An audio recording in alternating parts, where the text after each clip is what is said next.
the Pune Business School of Pimpri Chinchwad Education Trust. So, in case if any one of you has missed any of those sessions in the past, you can go to the Facebook page of PCET's Business School, and you will be able to view it. Friends, I'm sure and I'm aware that today on the in the audience, I have a mixed audience. So when I say I have a mixed audience, what does it mean? It means I know many of you are already practicing as insolvency professional. And it is quite likely that some of you may have already have had the opportunity of making an information memorandum and also either making a resolution plan or helping someone in making the resolution plan or accepting, reviewing a resolution plan submitted by a resolution applicant. I'm also aware that in the audience today, there are many who are aspiring to become insolvency professional or they have just qualified as insolvency professional and they are keen to know as to what is this resolution proposal and what is the significance of a resolution proposal and how to go about making this resolution proposal and what role an insolvency professional has in the use of the resolution plan. Now, friends, with this background, let's look at as to what is the purpose of this session that we have today. Now, I'm sure all of you are aware of the IBC code already. And when you talk of IBC code, for those of you who are still to qualify the IBC exam and who would certainly like to know as to what this IBC is, very quickly, friends, IBC is a new law which has come in force from 1st May 2016. And this law has been brought by the government for the purpose of ensuring, and please pay attention because this is very important, for the purpose of ensuring that all the bad assets which are there in the country are brought back into the economic stream of the country so that these assets start adding value to the economy. Now, how will that happen? How will that happen? That is what we need to understand at the outset before we come to the point of how to prepare a resolution plan. So under the IBC, what you have, a company which has become insolvent or which is on the verge of becoming insolvent or which is not at all today a solvent company. That means this company is not able to take care of its financial obligations towards the operational creditors and towards the financial creditors. So before this company becomes sick and closed down, this company has to pass through the process of CIRP, which is Corporate Insolvency Resolution Process. That means what? That means this company has to go to NCLT. NCLT will appoint a person as an insolvency professional, and this insolvency professional, who is a qualified person who has passed the exam of insolvency and bankruptcy code, this person has got the responsibility of ensuring that insolvency of this company is resolved. अब आप समझ सकते हैं कि insolvency resolved कैसे होगी. Will it happen by itself or something has to be done? Obviously something has to be done. So what has to be done is, number one, we need to understand what is the meaning of insolvency or the company which is heading towards insolvency. And number two, we will need to understand what is the meaning of resolution of the insolvency. So first thing first, देखिए insolvency का मतलब क्या है. Insolvency का मतलब ये है कि here is a company and this company, for whatever reason, for the operational reasons or for the financial reasons is running into financial difficulty. And what is the financial difficulty? The financial difficulty is this company does not have enough cash to pay to its creditors, and which is operational creditors as well as the financial creditors. And since the company is not able to pay money to the financial creditors and the operational creditors, this company obviously is feeling the pinch of working capital, and that means the company does not have enough money to run its operations. So obviously, if the company does not have money for its working capital, what is going to happen? This company sooner than later is going to close down. And that is the process, that is the impending insolvency in case of a company. What is the meaning of resolution of insolvency? Friends, the meaning of a resolution of insolvency is that somebody must come into this company from outside, and this person should have the capability, competence, ability, resources, managerial strength, financial strength. Using all those strengths, this person should be able to turn this company, which is having impending insolvency, to turn it around. So what is the meaning of turn it around?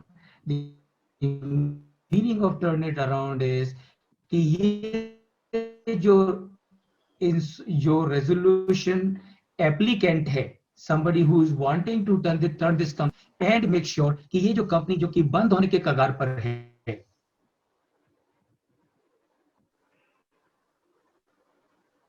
this company which is on the verge of closure, he should be able to, with his resources, we turn this company around, ensure that the company becomes operational, companies, all the hitches, all the roadblocks, all the barriers, all the problems and hardships, financial as well as the operationals, are removed. As a result of this, company becomes operational. Not only the company becomes operational, but company also becomes profitable. And when the company becomes profitable, that means the company will be able to take care of its financial obligations as well as the as well as the operating obligations. So friends, this is the meaning of insolvency, impending insolvency, and the meaning of insolvency. हम सबके दिमाग में एकदम clear होना चाहिए, because unless and until this background is clear in the minds of every one of us, it would be a difficult solution plan. And I'm sure एक बार ये आपके दिमाग में अंडरस्टैंडिंग इंसॉल्वेंसी का रेजोल्यूशन क्या है, तो ऑटोमेटिकली आप ये समझ पाएंगे कि रेजोल्यूशन प्लान का मतलब क्या है और रेजोल्यूशन प्लान को कैसे तैयार किया जाता है, how to prepare a resolution plan. With this background, this purpose, we move forward. And what I'm going to cover, friends, in this session, I'm going to cover many things in this program today. First of all, we would look at technically as to what are the provisions under the insolvency and bankruptcy code as regards to the resolution plan. Then we would also look at the regulations from 35 to 39 of chapter 10 of the CIRP regulations 2016, because it is the chapter 10 of CIRP regulation 2016 that speaks of various aspects as regards preparation and approval of the resolution plan. And friends, here I would like to mention and compliment IBBI, because IBBI from time to time has been bringing out so many regulations proactively, changing them, amending them as and when the need arises, as much as even the IBC code has also been amended many times, just to ensure that all the concerns of all the stakeholders in this environment of insolvency and bankruptcy are duly taken care of.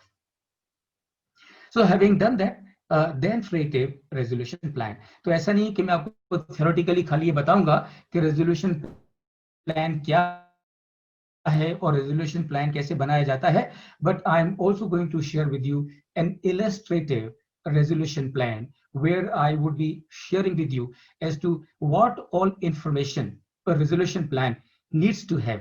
अब देखिए और समझ के लीजिए, resolution plan एक formality नहीं है। Resolution plan एक बहुत ही क्रिटिकल एंड इंपॉर्टेंट डॉक्यूमेंट है।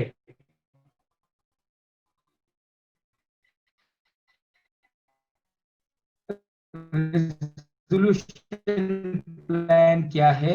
Resolution of a company to convert a company which is on the verge of closure to make this company a vibrant company.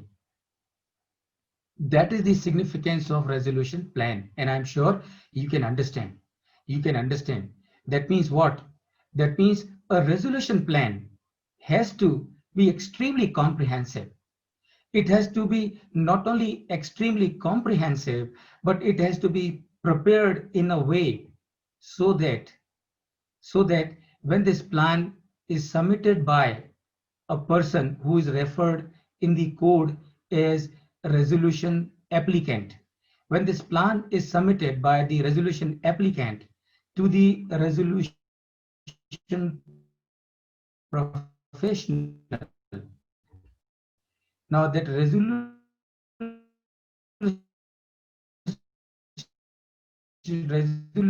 professional RP should be able, professional is able to understand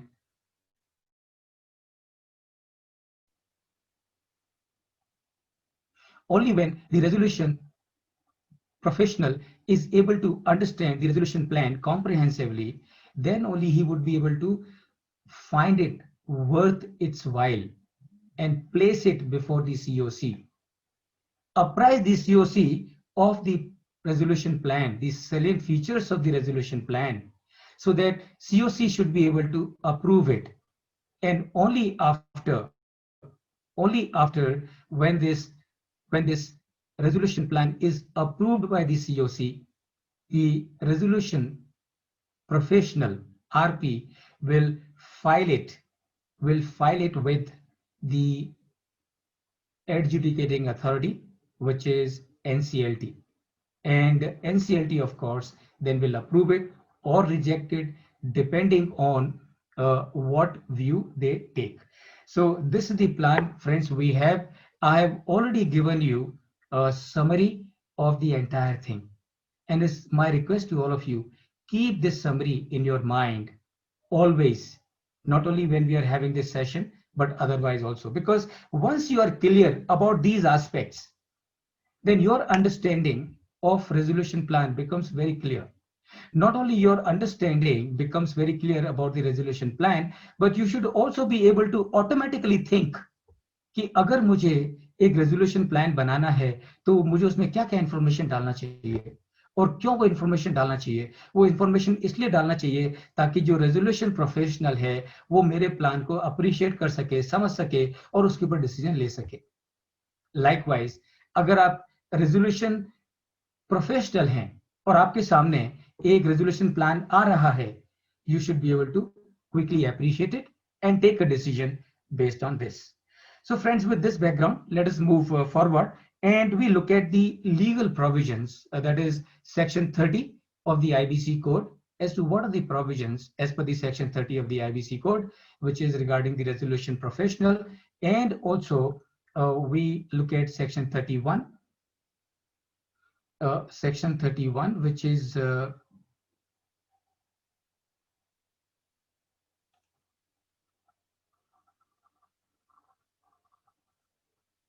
yes, friends, sometimes the voice can break because sometimes signals are low.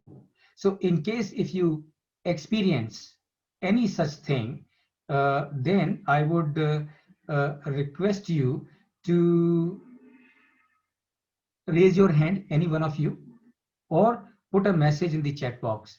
I will just I'll just stop for 5-10 seconds because my experience is कि 5-10 second के बाद signal वापस strong हो जाता है। And of course, friends, need I mention what you should also do? Any question that you have on whatever we are discussing, please keep noting down all your questions in the chat box. And at the end of, before we close, I would request at the end of the session to Krishna to read those questions out, and we would also answer all those questions that you write in the chat box. So right, so with this, let's move ahead, friends, and with this plan, let us look at section 31, and before that, we look at section 30.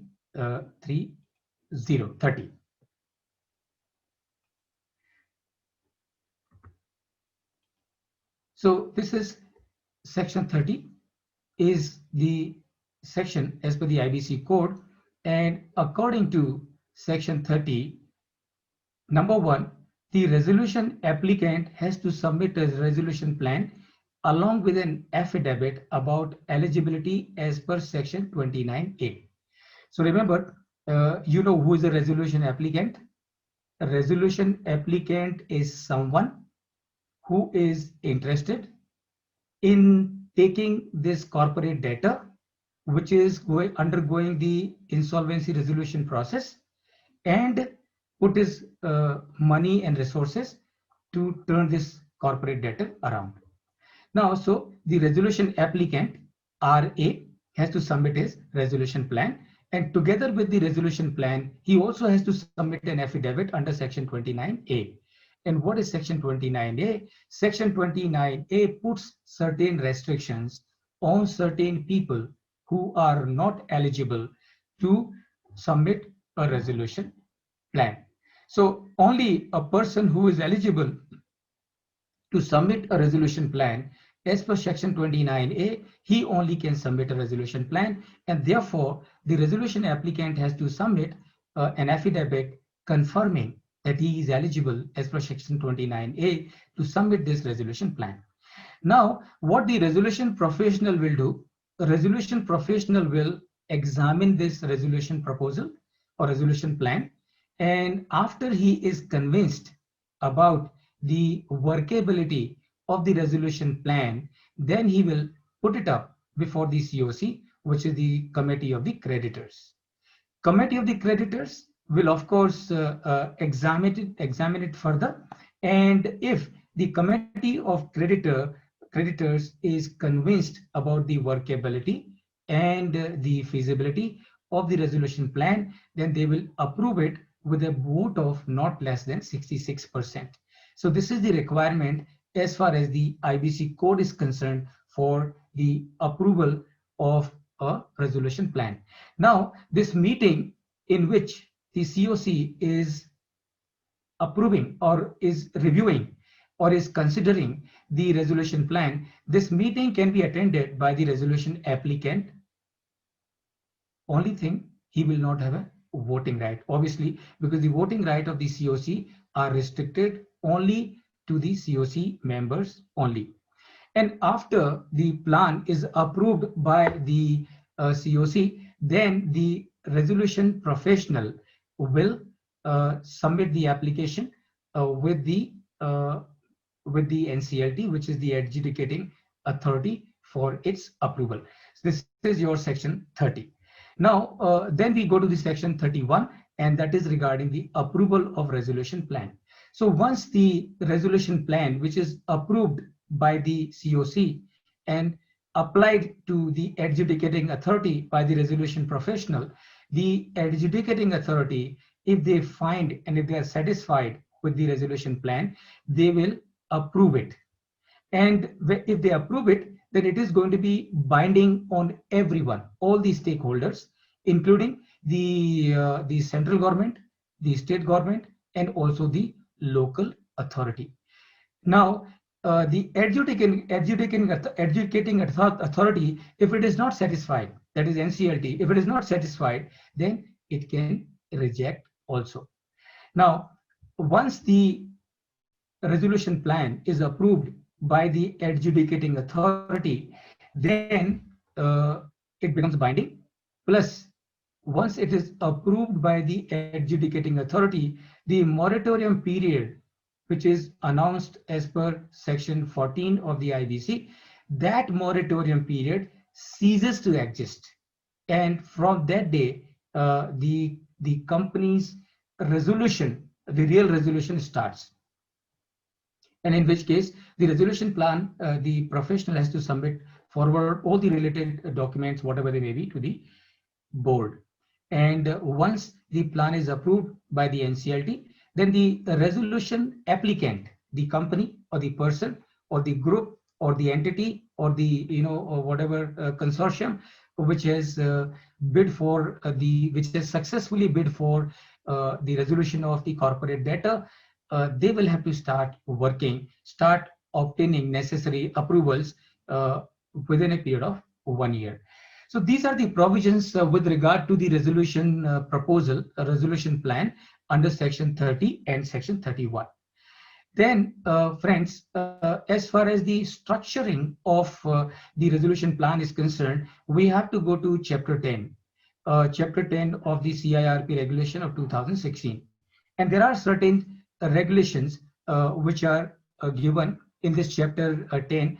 Number one is regulation number 35, which says that the resolution professional or the insolvency, the resolution professional will appoint two valuer for finding out the fair value and the liquidation value.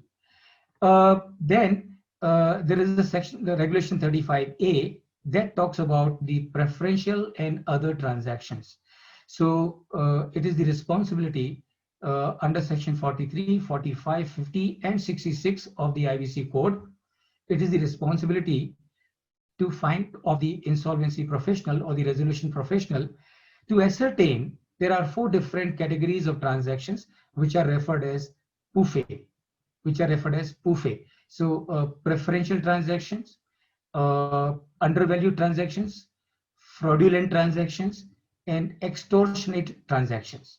So the resolution professional has a responsibility to identify and ascertain if, in case of the corporate debtor, there are these 4 types of transactions that have occurred. He has to note them, he has to ascertain them. And why he has to ascertain? Because when you analyze these 4 types of transactions, commonly collectively referred as PUFE, these 4 transactions has a reason to put the corporate debtor at unfair disadvantage. And since the corporate debtor is being put to unfair disadvantage, by default, all the stakeholders are also at unfair disadvantage. So that means not only the resolution professional has a responsibility to ascertain these 4 types of transactions, but he also has the obligation to apply to the adjudicating authority, and by applying to the adjudicating authority for a reversal or cancellation of all these 4 types of transactions, and bring the position back to as to how it was before these transactions are done. So that is a responsibility which is as per regulation 35. Then there is a regulation 36 that talks about information memorandum, and under section 29, the resolution professional has a responsibility, has an obligation to prepare an information memorandum. And friends, remember, information memorandum is an extremely important document. It is an extremely important document.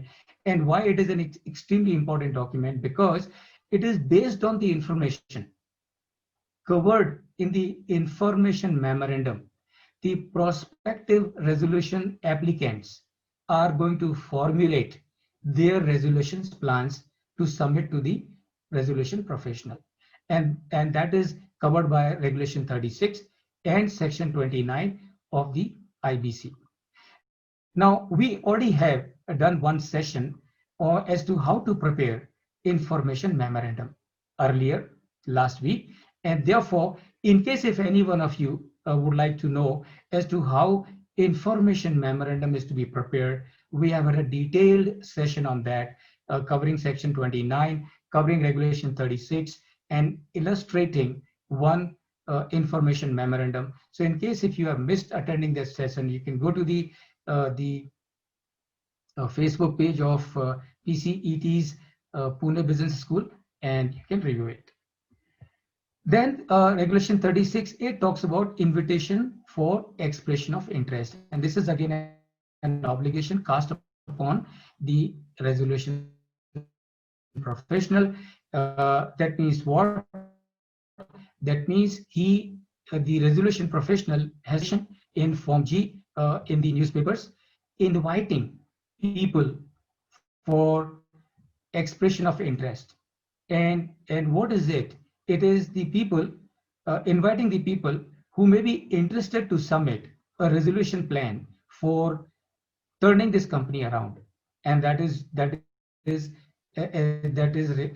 requirement as per Regulation 36A, invitation for expression of interest, and Form G notification in the newspapers.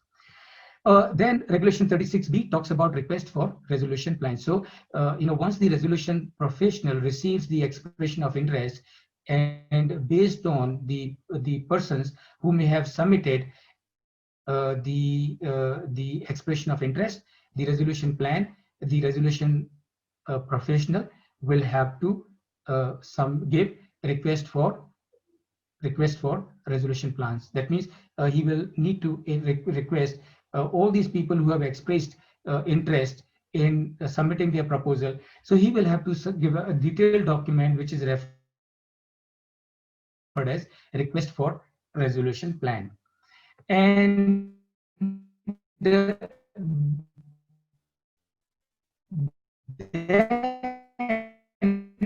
the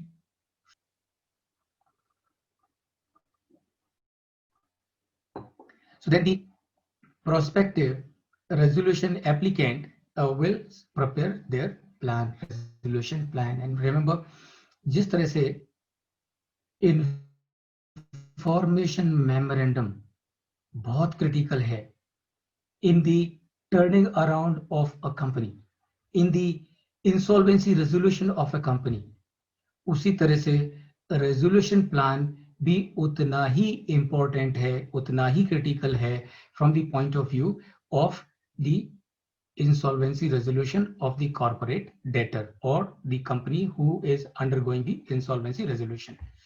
Why? Because information memorandum gives all the information about the entity, about the corporate debtor, and the resolution plan is a document that spells out as to what is there in the mind of the resolution applicant. And remember, it is the resolution plan does not tell only as to what is in the mind of the resolution applicant for turning this company around, but it is also a commitment. Because whatever resolution plan that he is submitting, that means he is committing himself to whatever information which is furnished in the resolution plan.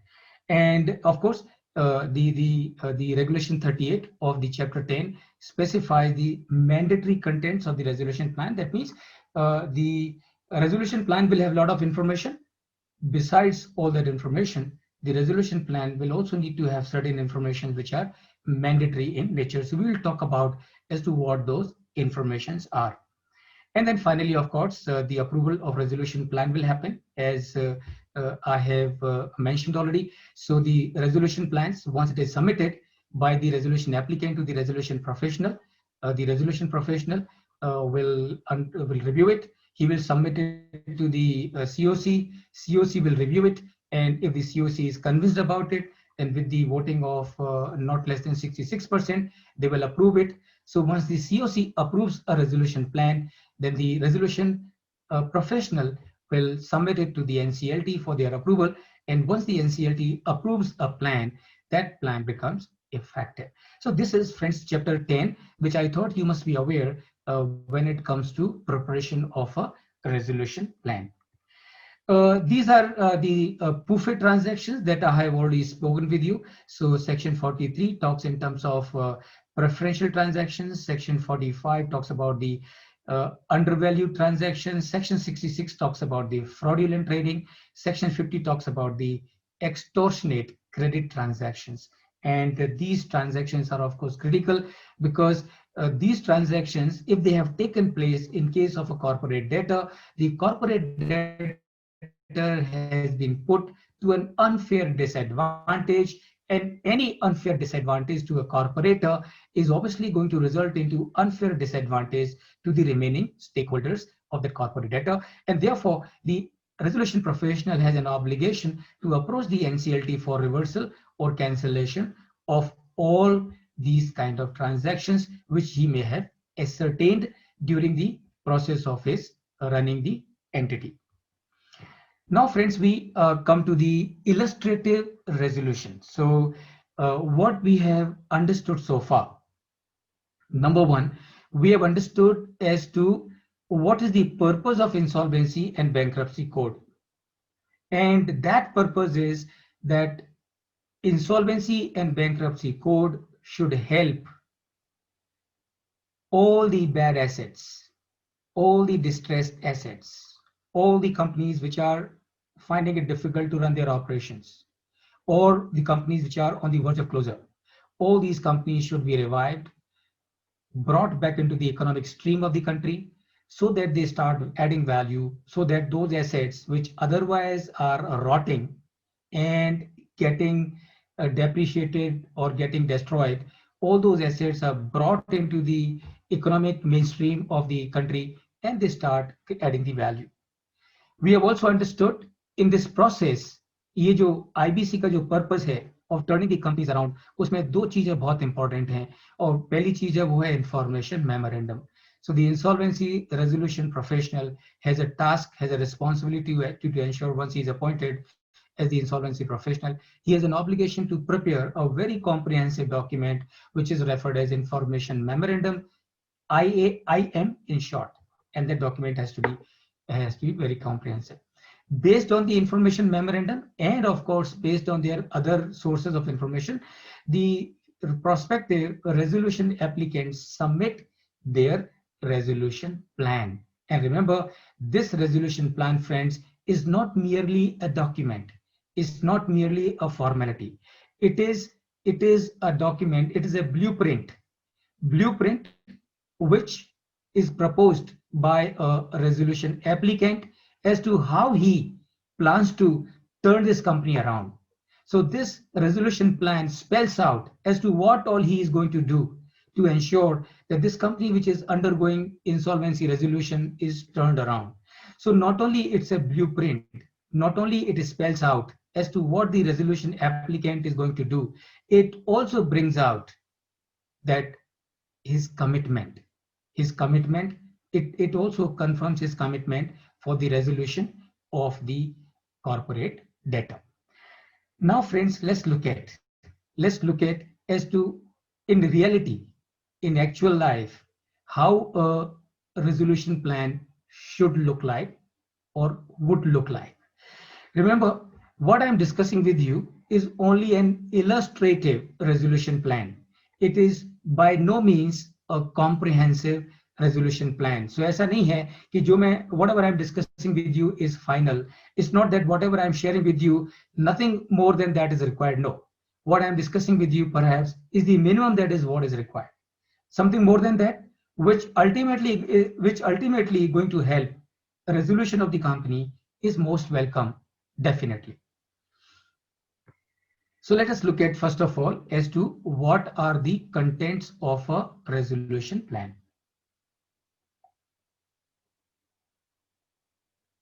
So what all information a resolution plan will comprise of. So first of all, the definitions. So definitions are, friends, more or less like those definitions which are already part of the IBC code, and anything which the resolution applicant has included in his resolution plan and that he would like to clarify at the outset to the resolution professional. So that is what he will include as part of the definitions. Then you will have the executive summary of the resolution plan. I'm going to discuss all these points, not only discuss all these points, but also elaborate them as to what all information will need to be given under each of these items. So the second item or second chapter of the resolution plan will be executive summary. And I'm sure you can understand the meaning of executive summary. Then we talk about the profile of the resolution applicant. So obviously, Joe, resolution applicant who's proposing, who is bidding for resolving the insolvency of a corporate debtor, obviously his profile has to be very strong. So when I say his profile has to be very strong, that means he has to exhibit that he has got all the resources, capabilities, competence, technology, and whatever is required to turn a company around. So that is going to be in chapter 3, where it will talk about the profile of the resolution applicant. Then overview of the corporate debtor. So which of course, as far as the resolution applicant is concerned, he is already aware of it. But if the resolution applicant is writing something more than what was given in the information memorandum, it speaks that much well for the resolution applicant, because he has been able to bring out something more than what was the part of information memorandum with regard to the corporate debtor. Then key challenges and the trends in the industry. This chapter 6 is going to be on summary of the proposal of the resolution applicant as to what all he plans to do for reviving the company. Details of the proposed resolution and the transaction structure as to what is going to happen and when. What is going to be the business plan? And remember, this is again a very important part of the resolution plan, because ultimately a resolution plan can work only when the business plan is workable. And what is the business plan? The business plan is as to how post acquisition by the resolution applicant, how this company is going to function. So all that will have to be part of the business plan. तो क्या कोई नई technology होगी, क्या कोई नया market होगा, कैसे क्या कोई नया प्रोडक्ट मिक्स होगा, क्या कुछ प्रोडक्ट में चेंज होगा, क्या कुछ प्राइसिंग में चेंज होगा, क्या कुछ मार्केट मिक्स चेंज होगा, and whatever assumptions that the resolution applicant is making, all that has to be part of the business plan. Then the terms, implementation schedule, and monitoring of the resolution plan will be covered in chapter 9 of the resolution resolution plan. Of course, I'm sure ultimately the plan has to be workable. So uski term kya hogi? That means the resolution plan has to clearly bring out कि according to the resolution applicant, within how much time he would be able to achieving the turnaround of the corporate data. That has to be mentioned. What is going to be the implementation schedule? So all those aspects we are going to look. Treatment of various stakeholders. So corporate financial creditor hai, operational creditor hai, or equity shareholders hai, employees hai, workmen hai. So how he's going to treat all those stakeholders. The plan has to clearly bring out all those aspects also. Then, as I said earlier, there are certain mandatory contents of the resolution plan, which will be there in part 11. We'll discuss them. What are the sources of funds? So how the resolution applicant is going to fund it? What are his sources? So because, and why it is important? It is important because somebody may be giving a plan, but the plan may be only a paper plan. So obviously, if I'm the resolution professional for a corporate debtor, if I have to review and okay a resolution plan, I'm going to examine everything with a magnifying glass कि ये resolution plan में जो दिया है क्या वो workable है, क्या वो possible है, क्या वो वाकई में होगा. Why? Because if I, as a resolution professional, accept a resolution plan which in the real life fails, that means, remember, not only the resolution plan is failing, I am also failing as a resolution professional. So I have a responsibility, I have an obligation to ensure that the resolution plan is thoroughly scrutinized for each and everything.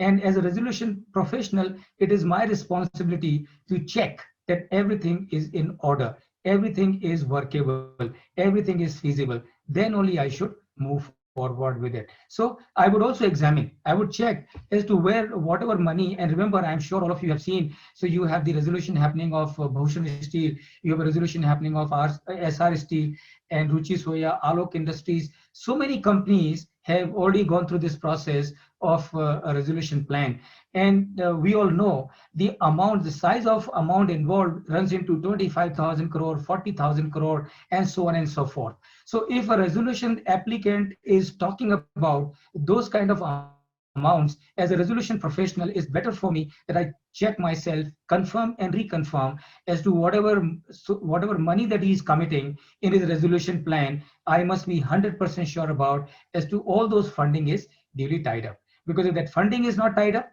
then it is going to make the resolution plan is going to hit the roadblock, and that should not happen, which is the obligation of the resolution professional.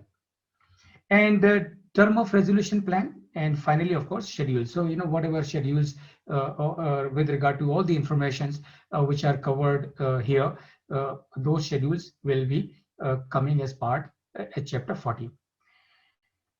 Now we look at all these chapters one by one.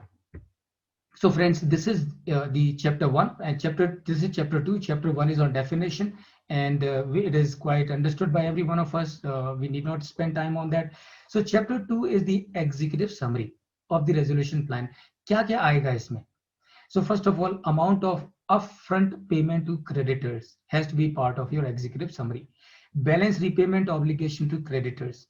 Proposed instruments for repayment. So in case if the resolution applicant plans to repay the outstanding to the financial creditor through some instrument, it may be a debt instrument, equity instrument, or whatever it may be, it has to be brought out in the executive summary.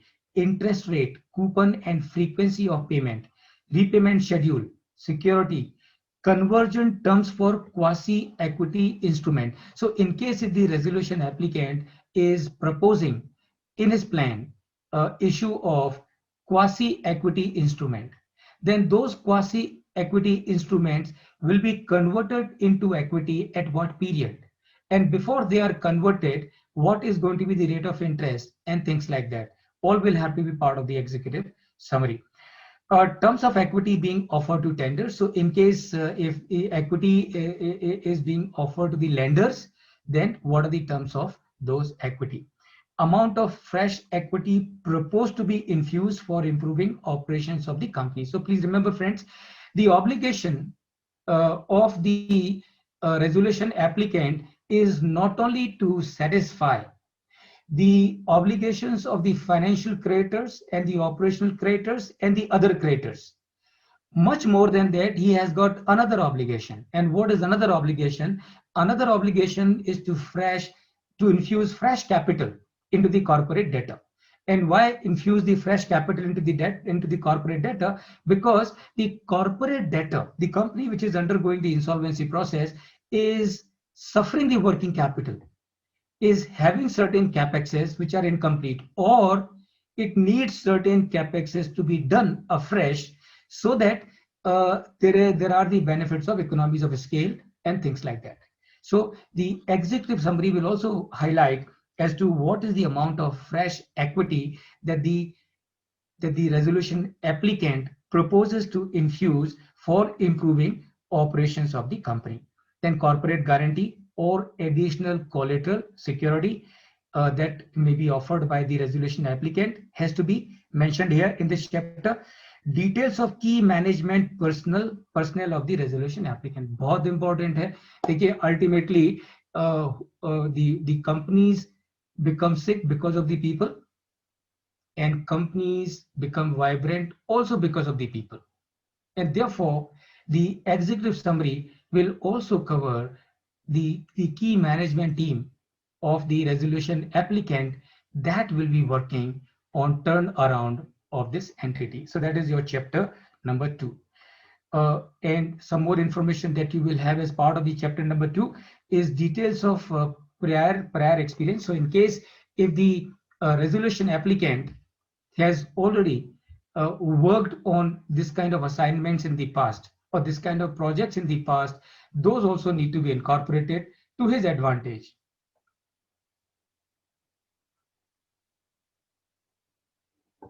So in case if the resolution applicant has already done something of this kind in the past, he has to mention that as part of the highlights, executive summary, because it will the help the resolution professional to form an opinion about the capability of the resolution applicant.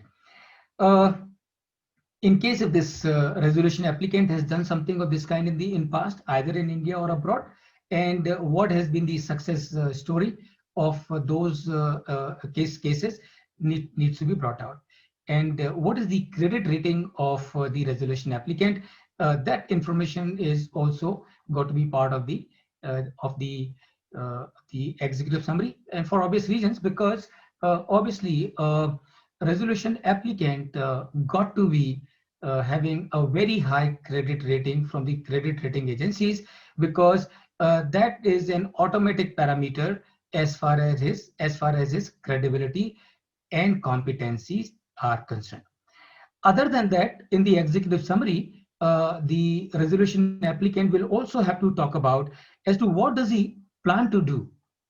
Giving a resolution plan is not enough. He also needs to bring out कि भाई what is he going to do that will ensure that the company will be turned around. Say, for example, what are the proposed improvement he is suggesting in capacity utilization? What are the proposed improvement he is suggesting in the sales utilization or sales realization? How does he propose to improve the EBITDA in terms of per unit? EBITDA margin, that is, and also EBITDA in totality. And remember, friends, EBITDA is the key. EBITDA is the key, because if EBITDA of a company starts improving and becoming strong, you can take it for granted that this company is already on its path to recovery, because EBITDA is your cash operating profit. So ultimately, what will ensure revival of an entity is the EBITDA. So he, in his executive summary, he also needs to mention as to how does he plan to improve the EBITDA margin. That means what does he plan to do so as to ensure that the selling price is increasing, and at the same time so as to ensure that the COGS is going down, and so as to ensure that SG&A is also going down. Remember, EBITDA margin can increase only when these three things are happening. So the resolution applicant will also have to mention in his executive summary as to what does he intend to do, जिसकी वजह से gross profit बढ़ेगा, जिसकी वजह से SG&A cost कम होगी. As a result of that, EBITDA will improve in totality and also in terms of per unit. Is he going to make any change in the technology? That is what he will have to talk about. What are the synergies that are there with the existing operations of the resolution applicant? बहुत critical है, बहुत crucial है, बहुत important. Synergy का मतलब क्या है? Synergy का मतलब ये है 1 + 1 is not equal to 2, 1 + 1 is equal to 11. So in the executive summary, resolution applicant will have to explain as to how, with his coming on the scene, there is going to be 1 + 1 is going to be equal to 11. And that is what he will need to do. And then, of course, he will have to mention as to how is he going to address the concerns of all these stakeholders. That's your chapter 2. Then, of course, we come to the chapter 3, profile of the resolution applicant. And in case of the profile of the resolution applicant, he will have to give all information about himself. कौन सा group है, group में कौन कौन सी कंपनियां हैं, कंपनियों का क्या क्या टर्नओवर है, कंपनी का मैनेजमेंट कौन है, कंपनी का बोर्ड ऑफ डायरेक्टर्स कौन है, सारी कंपनीज की टीम कौन है, कौन कौन सी ज्योग्राफीज में the group is operating, what is the corporate structure of the company, what is the shareholding of the company, what is the experience of the resolution applicant in the industry or in the sector in which the corporate debtor is. All these informations will need to be given in chapter 3 under the profile of the resolution applicant. And here again, he will need to mention as to what are the competitive advantage that the resolution applicant has, and what is the business rationale of the proposed resolution plan. मतलब क्या है, मतलब यह कि resolution applicant को ऐसा क्या लगता है जिसकी वजह से he will be able to turn this corporate debtor around, and that is going to be information in chapter 3. So friends, what does it mean? It means कल जब आपको किसी कंपनी के लिए रेजोल्यूशन प्लान बनाना है तो आपको क्या करना है, आपको ये 14 चैप्टर के अंडर में आप जो रेजोल्यूशन प्लान बनाएंगे, सबसे पहले आपको क्या करना है, सबसे पहले आपको इंडेक्स बनानी है। इंडेक्स में क्या आएगा, इंडेक्स में वो 14 चैप्टर आ जाएंगे जो कि हमने शुरू में डिस्कस किए। And under those different 14 chapters, you will need to furnish the information. And once you give all that information under those 14 chapters, by default, your resolution plan will be getting ready. Only two things that you have to remember, and what you need to remember. Remember, number one, preparation of a resolution plan is not merely a formality, is not merely a document. Number two, what you need to remember. Number two that you need to remember.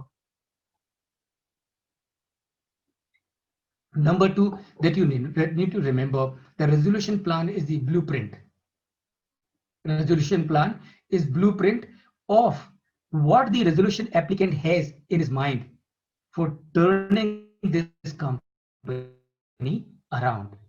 And if I can add one more thing, resolution plan is commitment of the resolution applicant to this corporate debtor, that given approval of his resolution plan, he is going to do everything possible under the sun to ensure that this company is turned around. So that's your chapter 3 and the things that you will need to do when you are preparing a resolution plan by yourself. Then, of course, under chapter 4, he will give the summary proposal of the resolution applicant, and that's where what he would need to do is an overview of the amounts proposed to be paid by the paid towards the corporate insolvency resolution of the corporate debtor, such as what is the amount to be paid towards the CIRP cost, what is the amount to be paid to the operational creditors, what are the upfront cash recovery to the financial creditors, what is the upfront payment towards outstanding employee dues, and what is the fresh capital infusion. So chapter 6 will talk about these 5 things. Remember, friends, I'm sure many a times nowadays when we read Economic Times, there are headlines as to the financial creditors, the financial creditor, the financial creditor of so-and-so corporate debtor had the resolution plan, upfront cash recovery to the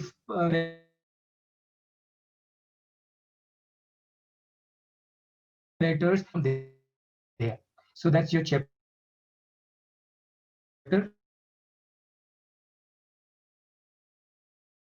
6 of the corporate. Under the chapter 7, friends, there are certain measures that need to be specified as per regulation 37 of the CIRP regulations. So now these are the mandatory requirements. So these are not, I would say, now these are the things which will need to be there as to what are the measures that the resolution applicant is proposing for ensuring the resolution of the insolvency. So that means here in chapter 7, the resolution applicant will have to talk about as to, and remember, this is very important. This is very important. And please pay attention why this is very important, because based on whatever is asked for or committed by the resolution applicant, the resolution professional is going to get the approval of the COC. So whatever information is given in the resolution plan by the resolution applicant, based on that, approval will come from the COC, and based on that approval from COC, the plan will go to the national NCLT, and NCLT will approve it. So therefore, whatever a resolution applicant is wanting, one is what he has to give, second is what he has to take to ensure that the resolution plan is balanced from his perspective.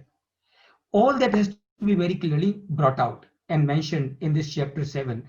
Why? Because एक बार plan approve हो गया, फिर बाद में अगर वो कोई चीज याद आए कि अरे यार ये भी मुझे चाहिए था, it will be next to impossible. And that is why chapter 7 it becomes very important. So what informations will come in chapter 7? Transfer of all or part of the assets that the resolution applicant would like to happen, sale of all or part of the assets, restructuring of the corporate debtor. That means what does he intend to do? Does he intend to run the company as it stands today? Or does he intend to merge this company with some other company? Or does he intend to break this company into many strategic units and run them as separate company? So what is his plan? That is what will need to be mentioned here. Substantial acquisition of shares of the corporate debtor, cancellation or delisting. So in case if the resolution applicant is thinking in terms of getting these shares delisted, because that is what suits his plan, he will have to mention it here. Because ultimately, based on this, the plan will go. The proposal will go to the NCLT, and NCLT will approve it. So whatever NCLT approves, that becomes the finality. So therefore, if he intends to do the cancellation or delisting of the shares, it has to be here. How will he be satisfying the security interest has to be brought out here.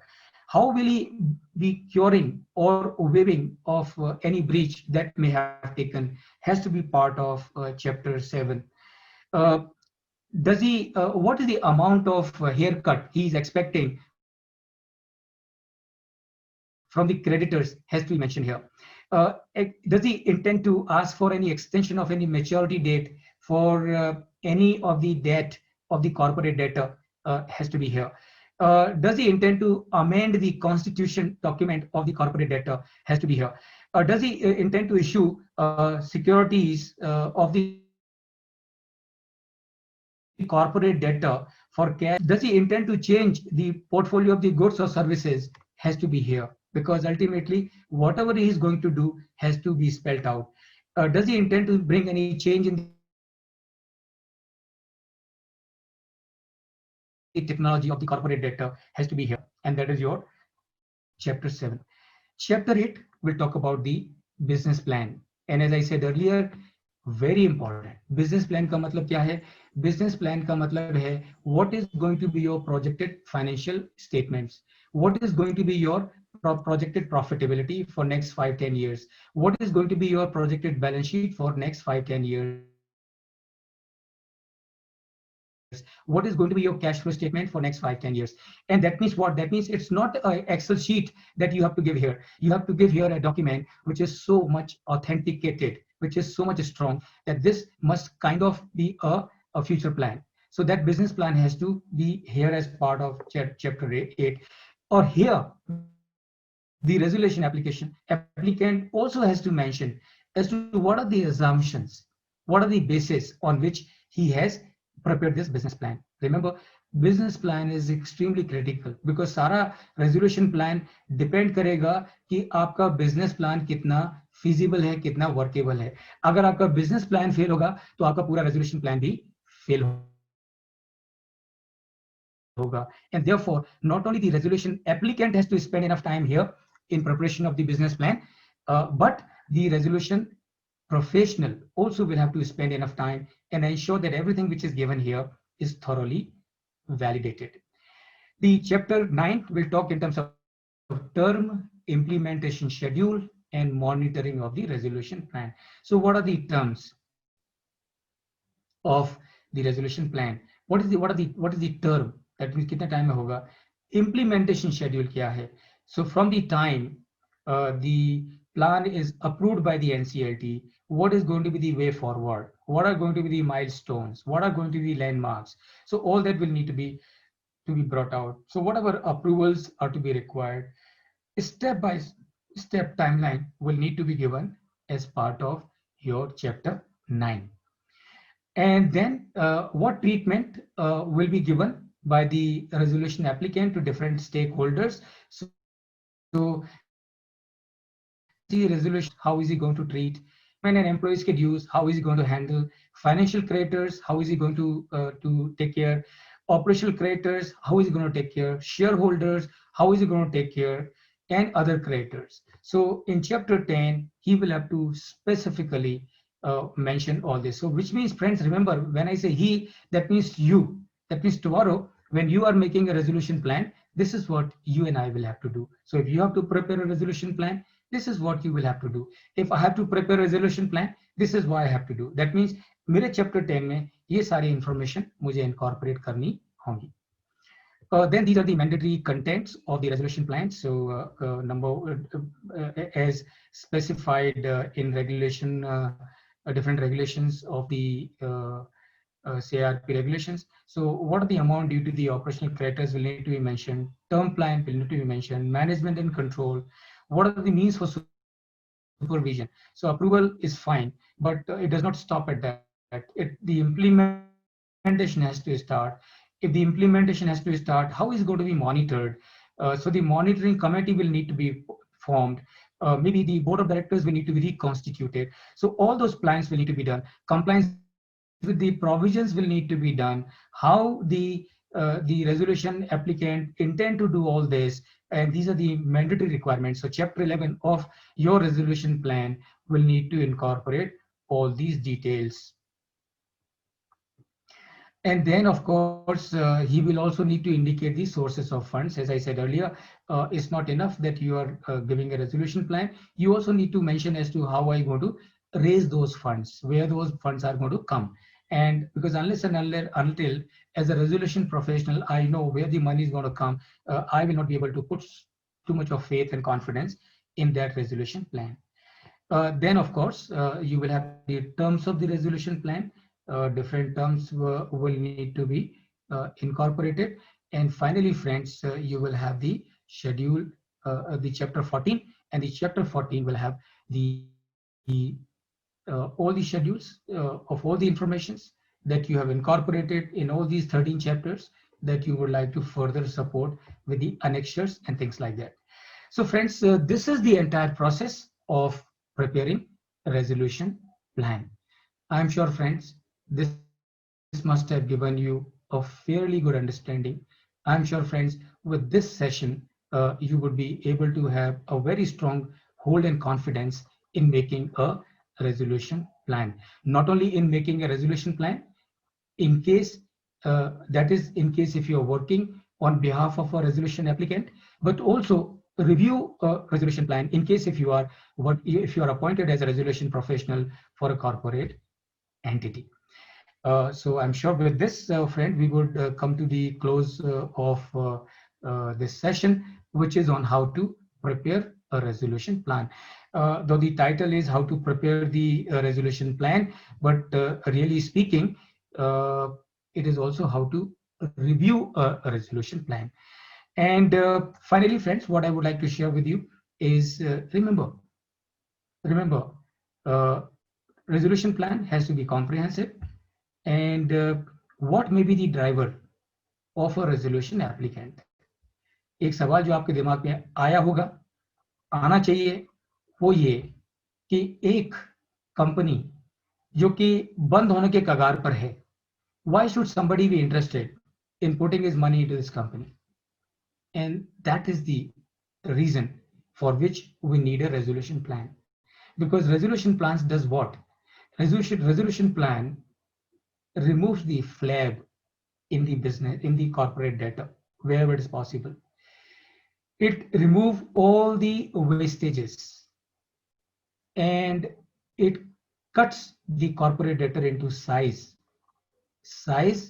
which is fit enough, fine enough, as much as कि ये जो resolution applicant who is putting his money into this corporate data, this resolution applicant is able to earn a return which is much more than his cost of capital. So not only he will earn a return which is much more than his cost of capital, but he is also going to get return over the years in terms of capital appreciation. So this will be the driver of the resolution applicant. Friends, all the before I close, of course, I will take the questions, and before I request Krishna to read out in case there are any questions. All these video recordings are available on the Facebook page or YouTube page of PCET's Pune Business School. So in case if you have missed any of the video sessions or any of the past sessions, you can go to the Facebook page of PCET's Pune Business School. They are also available on the YouTube channel, and they are available with all the PPTs. So whatever you are seeing on the screen, exactly it is available on the Facebook of Pune Business School. So you can please go there. And just to share with you, friends, these are the two books which I have authored, because I keep receiving a lot of inquiries as to what are the books that I have authored. So these are the two books I have authored that you see on the screen. पहली book का नाम है You Are a Born Winner. So this book will help you in excelling your life. And second book's title is Value Creation, and this will help you in excelling in business and profession. So Krishna, with this, I come to the close of the session. Thank you, Krishna. Thank you, PCET and Pune Business School. Thank you, all the participants. If there are any questions, I would be very happy to take them. Thank you so much, friends. Thank you. Sure. Thank you, sir. Thanks, Aaron. It was an insightful session. And yes, sir, we have got a couple of queries from the participants. One of the participants has sent me a query privately. So, sir, I'm not going to disclose the name of that participant. But yes, the participant wants to know the role of monitoring committee and its tenure. Okay, very good question. Very good question. देखो, role of monitoring committee is extremely critical. Are you able to see my video or no? Okay. I hope my video was visible before, Krishna? Yes, sir. Yes, sir. Okay, Earlier, good. the people Visible. was Okay, visible. good. So that's a very good question. I think that's a very good question. The role of monitoring committee is extremely important, because once the resolution plan is approved by the NCLT, the resolution plan has to be put into execution. And how the execution is going or not going, it is the responsibility of the monitoring committee to ensure that the implementation and the execution of the resolution plan happens as per the resolution plan. So this is the importance of the monitoring committee. As regards what should be the tenure of this monitoring committee, it will depend on the tenure of the resolution plan. Until the time the resolution plan is fully implemented, monitoring committee will have to remain operational. Monitoring committee has to ensure that their tenure is cut as short as possible. So efficiency of the monitoring committee will depend on the tenure of the duration. तो जितना जल्दी resolution plan complete होगा, execute होगा, उतनी कम monitoring committee की tenure होगी, otherwise वो लंबी होगी. So this is how the answer to this question. Yes, sir. Thank you, sir, for sharing your input. Sir, one more query is there. Is it mandatory that resolution plan must be in the monitoring committee? It must be in the monitoring committee? No. Monitoring committee's role comes after the plan has been approved by the NCLT. So monitoring committee, really speaking, is the committee which is appointed by the resolution applicant. So monitoring committee is appointed by the resolution applicant. The monitoring committee is appointed when? Monitoring committee is appointed when the plan is approved by the NCLT, and after that it is the responsibility of the resolution applicant to ensure that the monitoring committee functions well. तो monitoring committee की statutory requirement obligation नहीं है, monitoring committee की operational obligations है, statutory requirement नहीं है. Like COC has a statutory requirement, so the committee of creditor has to approve the resolution plan, which is the statutory requirement, which is as per the IBC code. Monitoring committee के लिए ऐसी कोई statutory requirement नहीं है. Monitoring committee ने तो खाली अपना काम करना है, और वो काम ये है कि पूरा resolution plan 12.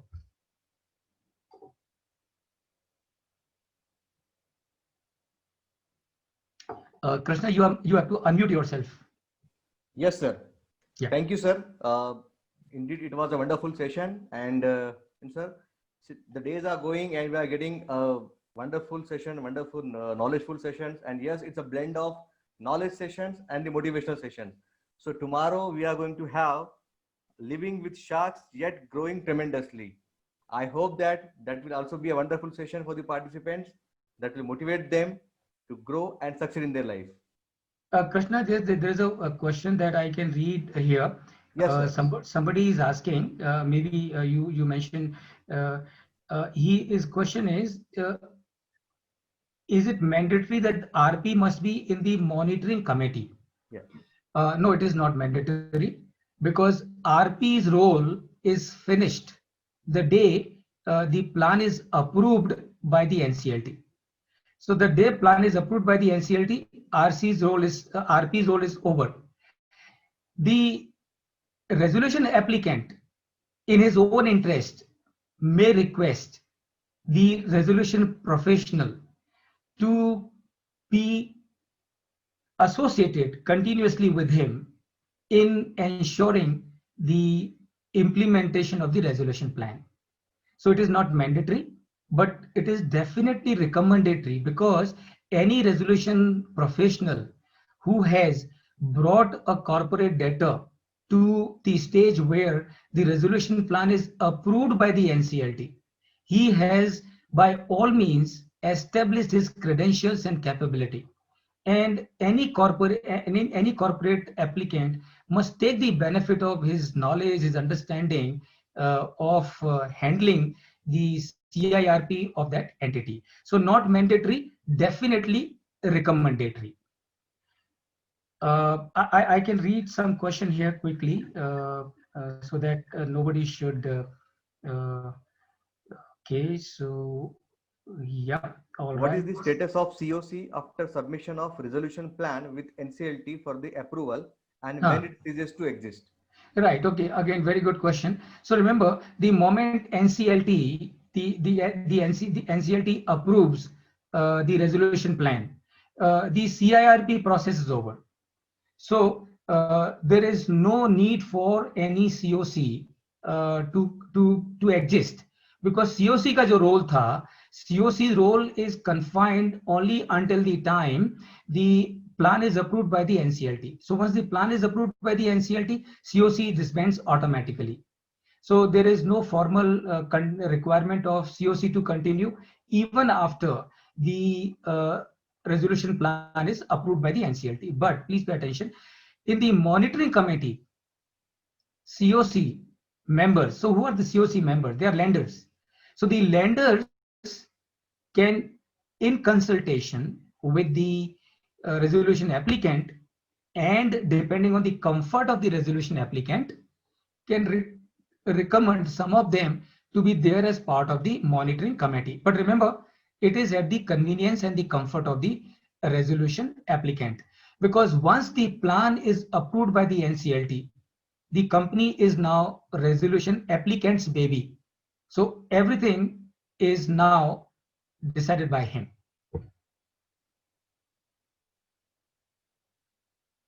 Yep. Sir, one last question is there. When the role of monitoring committee gets over? I think I answered that question as to when the role of the monitoring committee gets over. Monitoring committee gets over. See, the monitoring committee's role will get over with the successful implementation of the resolution plan. So once the resolution plan is successfully implemented, then his role gets over. Until then, they have to keep on operating. Thank you, sir, for giving your valuable time, for sharing your insights and inputs to all the participants. And we also, the participants are enjoying the sessions, and we're expecting that in the coming sessions also, the same kind of association will be there from the participants. Thank you, sir. Thanks, Etan. Thank you, Krishna. Thank you, or thank you to everyone. Thank you to PCET and Pune Business School and all the participants. Thank you so much. And see you tomorrow, same time, that is 5 o'clock. Thank you so much.